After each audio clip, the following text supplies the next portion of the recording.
Welcome back to Anthony's Game Corner, and welcome to the 5 most interesting things in gaming for the week of November 16th, 2025.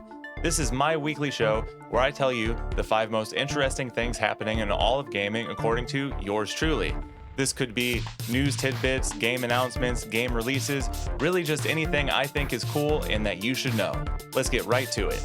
First thing we need to talk about is this week's Nintendo Switch 2 eShop charts, with pre-orders for Kirby Air Riders jumping all the way up to the top, and Hyrule Warriors Age of Imprisonment coming in second. Pokemon Legends Z to A has fallen all the way to third this week, which is something that we'll get to in a second. If you're Nintendo though, you have to be thrilled with a game like Kirby Air Riders placing ahead of a game like Pokemon. I mean, we're not talking about Nintendo's heavy hitters here. This isn't Zelda or Mario, but it is Sakurai's follow-up to Super Smash Bros. Ultimate. And there was a recent playtest that got mostly positive reviews, even if it left some Twitter users a little bit confused about what the hell they were playing. Hyrule Warriors Age of Imprisonment is an interesting story as well. One has to wonder if it's benefiting from being the first Zelda game on a new system. That was Breath of the Wild for the Switch. I don't think that the first Hyrule Warriors was ever at the top of the eShop charts, although we didn't really have eShop charts back then, so it's hard to say. I'll be really interested to see the final sales figures on this one, and see if this is a new high point for the series, even if it hasn't been reviewing necessarily higher than any of the others.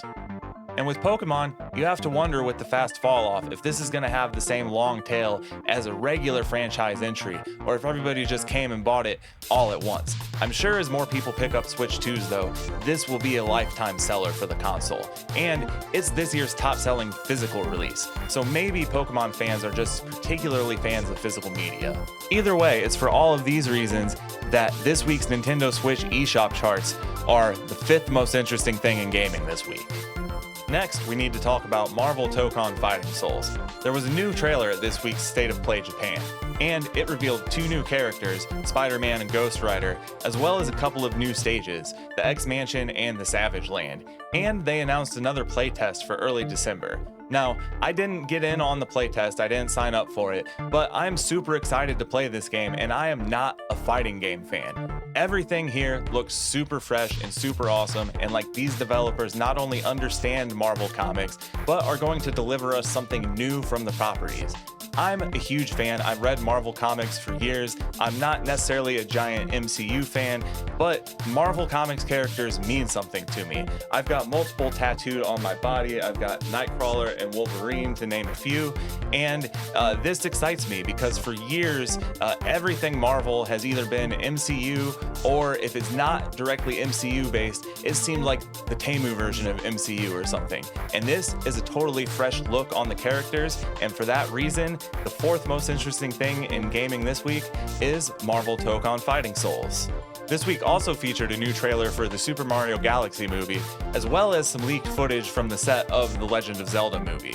Now, I don't know how anybody feels about the first Super Mario movie, but I loved it. I had no idea what to expect heading into a Mario movie, and so I think that helped it a lot. And I have a similar idea with how I feel about the Legend of Zelda movie.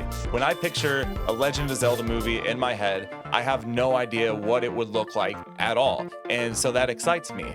I look at what I saw from the leaked footage, which I dare not share here on YouTube, and it looks like Zelda, and that's good to see.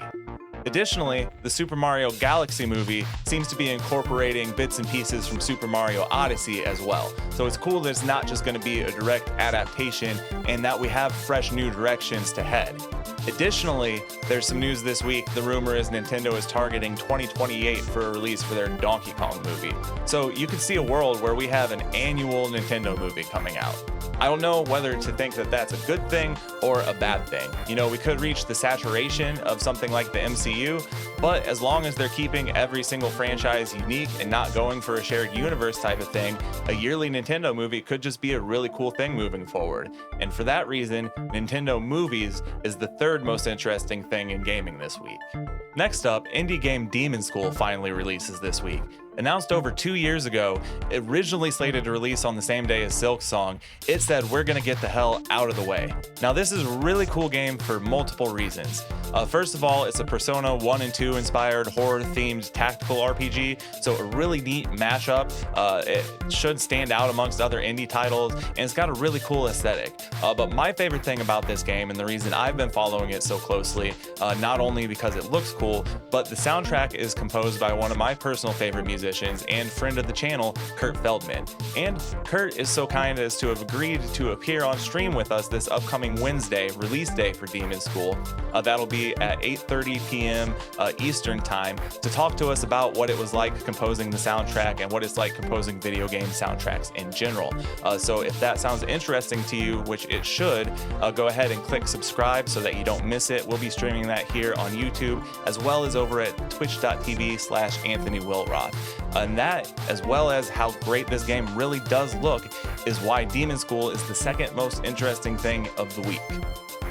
And finally, what else would we talk about? That's right, Valve has announced their version of a console, a low-end gaming PC. It's really hard to categorize this thing, and that's because it's a pretty fresh category in the market. There's not really been something like this. A box that functions as a gaming PC, preloaded with an operating system that has access to the Steam marketplace, and much like the Steam Deck, will have games that are verified to run on it. Now, I can see this not exciting people who already have a gaming PC, but I'll tell you who this will excite.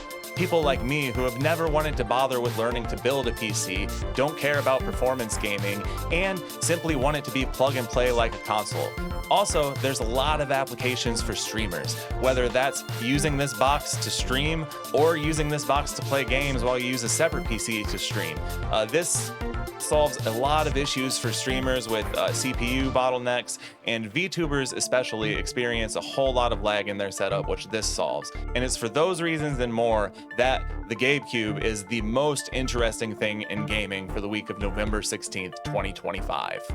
Thank you so much for watching this week's video, and make sure that you tune in next week for the 5 most interesting things in gaming, as well as our Demon's School release stream this Wednesday with composer Kurt Feldman, which I'm super excited about. If any of those things interest you, as well as our usual rotation of live streams, discussions, reviews, and news, make sure you hit that subscribe button so you don't miss anything. That's also the #1 thing you can do to help a small creator like myself grow. Again, thank you.